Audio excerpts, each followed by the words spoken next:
अगर आप मुझे पूछें कि दीन का खुलासा क्या है और दो लफ्जों में खुलासा बयान करो, तो मैं इकबाल का लहजा उतार दूंगा।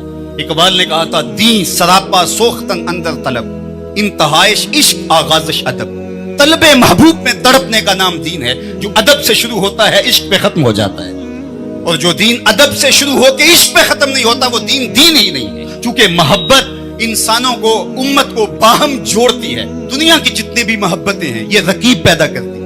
एक के दो चाहने वाले आपस में रकीब होते हैं। ये मेरा महबूब है, तुमने क्यों देखा? लड़ाई की नौबत आ पहुंची, कत्ल व गारत तक मामला पहुंचा। हुस्न ही इतना कलील है कि सिर्फ एक की जरूरत को पूरा करता है, दूसरा आया नहीं, लड़ाई हुई नहीं। ये दुनिया की मोहब्बतें रकीब पैदा करती हैं। एक के दो चाहने वाले आपस में रकीब होते हैं, लेकिन मेरे मोहम्मद अरबी के चाहने वाले आपस में हबीब होते हैं। सारी मोहब्बतें रकीब पैदा करती हैं, हुजूर की मोहब्बत हबीब पैदा करती है। हमारी मोहब्बत का सबब ज़ात रिसालत माप है।